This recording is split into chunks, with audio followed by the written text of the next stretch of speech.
नमस्कार, बहुत स्वागत है आपका। आज हम बात करेंगे आपके किचन की कि महिलाएं जब आटा गूंथती हैं रोटियां बनाने के लिए तो आखिर आटे में वो कौन सी वस्तु डाले कि लक्ष्मी प्रसन्न हो जाए, आपके घर में सिर्फ खुशियां पके और सकारात्मक ऊर्जा जो आपके जीवन को रोशन कर दे। तो आटा गूंथने के समय क्या डालें और इसके साथ ही जानेंगे किचन के बहुत सारे राज। नमस्कार, बहुत स्वागत है आपका। आप देख रहे हैं धर्मासन मार्ग।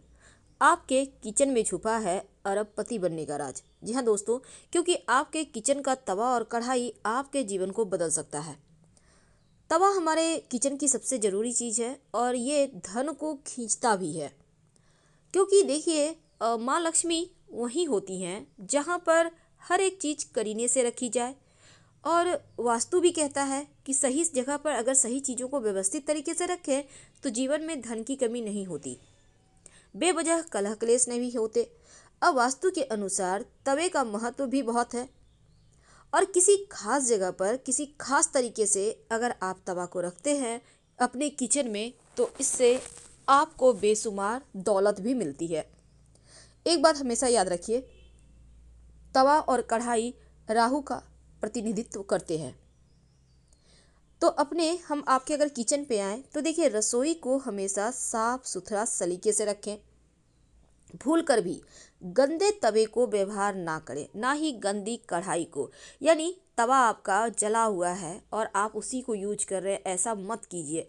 हमेशा ही तवा को साफ सुथरे सलीके से यूज करें। और कढ़ाई को भी जब इस्तेमाल होता है ना तो उसको, अब बहुत बार क्या होता है कि आपने रोटियां बनाई, सब्जी बनाई और आप चूल्हे पर ही छोड़ देते हैं, तो ये काम मत कीजिए। क्योंकि रोटियां बनाने के बाद, सब्जी बनाने के बाद चूल्हा को खुला छोड़ दें और उसको हमेशा खाना को आप दाहिने तरफ रखिए, चूल्हा के दाहिने तरफ। आपको उठाने में निकालने में भी आसानी होगी और वास्तु भी कहता है कि इस तरह से रखना चाहिए। माना जाता है अगर आप घर के जो तवे हैं उसको ढंग से नहीं रखते हैं तो आपके बच्चे या पति, उनके जो स्वास्थ्य है, उनका जो चरित्र है उसमें कमजोरी आती है। ऐसा कह सकते हैं कि गलत राह पे चले जाते हैं, नशे वगैरह का शिकार हो जाते हैं, नशा करने लगते हैं। तो कुछ खास उपाय आइए हम आपको विस्तार से बता दें कि कैसे रखना चाहिए। देखिए, जब भी रात में आप खाना बनाती हैं तो तवा जब ठंडा हो जाए फिर उसको साफ कीजिए। आप चाहें तो मान लेते हैं आपका तवा बहुत बहुत बार क्या होता है, महिलाएं उस पर सब्जी भी गर्म कर लेती हैं तवा पे, कोई दिक्कत नहीं है, आप कर सकती हैं। लेकिन होता क्या है ना, जल जाता है तवा। अब ऐसे में आप क्या करेंगी कि इस तवे को आप ठंडा होने के बाद आप इसको नींबू और नमक की मदद से साफ़ कर लें, वो साफ़ हो जाएगा। वैसे आप गर्म पानी के सहारे भी कर सकते हैं।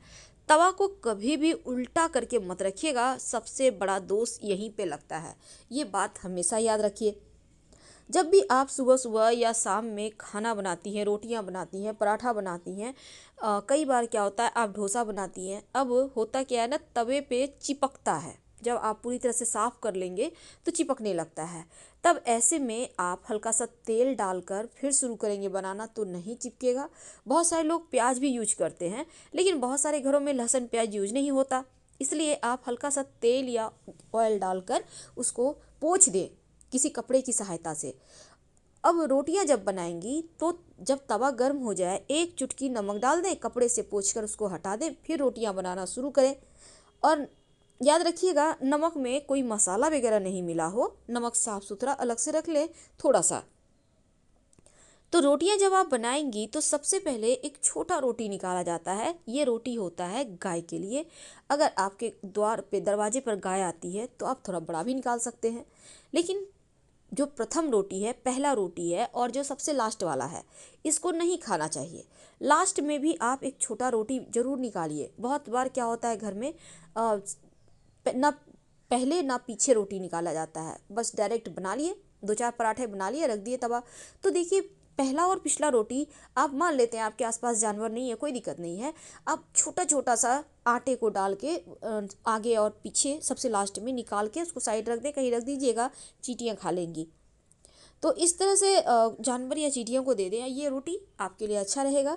और जब तवा आपका यूज़ नहीं होता है ना, अब जैसे आपने साफ़ सफाई कर ली, तो आप इस तवे को हमेशा छिपा कर रखें, ओपन मत रखिए। और तवा को खुरचना भी नहीं चाहिए। अब ये नहीं कि तवा जल गया है तो उसको खुरच रहे हैं, उसमें दाग हो रहा है, आवाज़ हो रही है अजीब सी, ये चीज़ें राहु को एक्टिव कर देगा। और जहाँ राहु एक्टिव हो जाता है ना, आकस्मिक रूप से जीवन में परेशानियाँ बढ़ जाती है, और आपको ये नहीं करना है। एक बात हमेशा याद रखिए, कई बार क्या होता है, कढ़ाई वगैरह खाना जब भी आप बनाते हैं, बाएं साइड नहीं रखना है, आपको दाहिना साइड रखना है।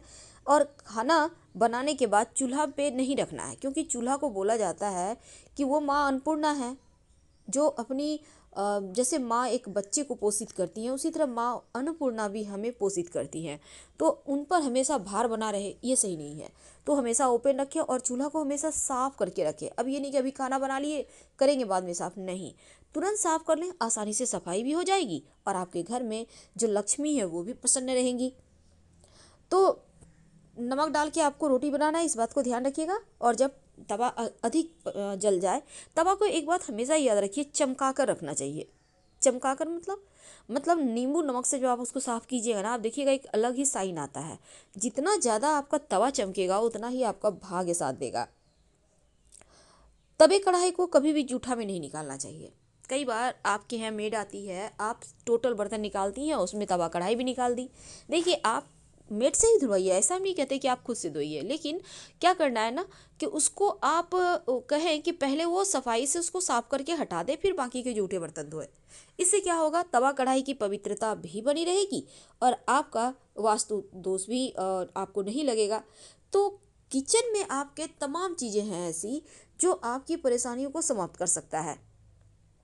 और रात में हमेशा ही आप अपने किचन को साफ़ करके व्यवस्थित करके रखें। किचन में बीच बीच में सफाई करें, जिससे आपको पता चलता रहे कौन सा सामान कम हो गया, कौन सा ज़्यादा है, कौन सा ख़राब हो रहा है।